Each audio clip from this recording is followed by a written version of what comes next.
Les cuento algo, amigos. Tuvimos la oportunidad de entrevistar a parte del reparto de la película Aves de Presa o la fantabulosa emancipación de Harley Quinn, en exclusiva para El Heraldo. Well, girls, thanks much for the interview, first of all. I had a blast seeing this movie.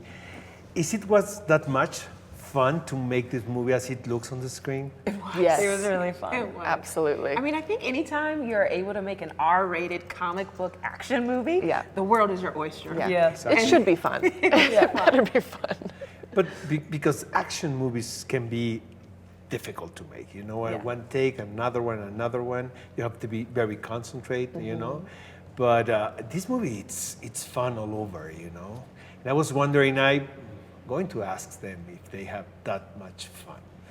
It was so much fun, it was criminal. Yeah. I mean, It was you hard know, work too. I mean, that's It was. absolutely. But And the action was the hardest part of it. And for me, I'd never done something with this much action in it. But 8711, our stunt team's so great. I mean, they're the team behind like the John Wick movies and some of the best in the business. They train you so hard for months leading up to the shooting and while you're shooting because they want you to be able to do most of your stunts so that it feels authentic and real. And that's what, you know, at the end of the day, we were able to do a good amount, most of it actually. Yeah. And it's nice as an actor to be challenged in that way. and I think it was a bonding experience for all of us too, to be working hard and having fun together every day. Exactly. Regarding that, the movie, for me, it's about sisterhood, fraternity between women. You don't find so much scripts with that subject on it, isn't it? Especially not in a big budget film. I mean, it's very rare. Yeah, I think it's being explored definitely more so, I feel like, in the last 2 years even than it ever has, certainly in my career. But no, it doesn't make sense not to have that on screen.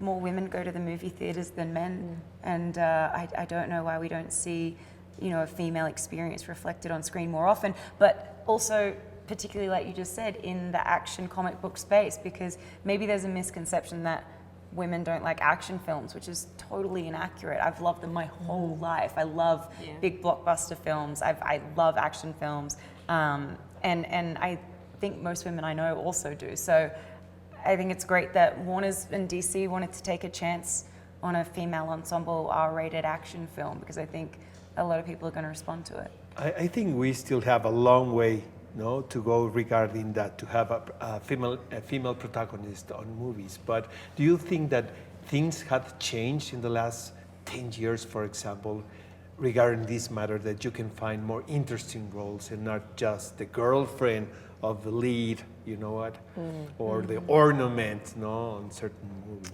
It feels more recent than in the last 10 years. It feels like just in, like you said, the last couple of years, things have started to shift. I think they were pretty stagnant for a very long time, where there was little to no movement whatsoever in terms of the people you were seeing on screen.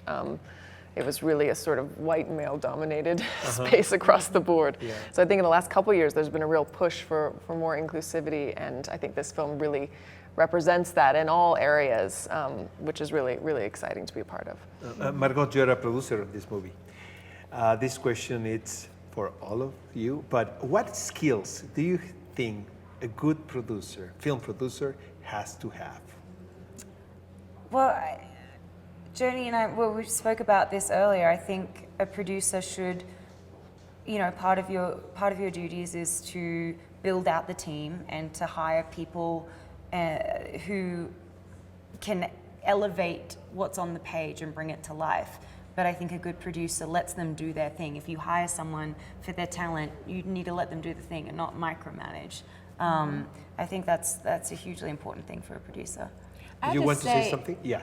It was really great having her as a producer for us. Yeah. You know, because she's an actor and a producer, and it was one of the few times I've worked with actors who were producers as well, and you could speak to her in your like crazy actor language that no one else understands. And she could process that and then translate it to everyone else. And she's right there with us. She's there available for anything we needed, you know, as opposed to sort of like behind the black curtain that oftentimes, you know, the producers can be. So it was great. Really happy. One of the best parts of this movie, for me, it's the morning of Harley Quinn because she's heartbroken. Do you remember one time that you were that heartbroken, and how did you mourn that? Do you remember that?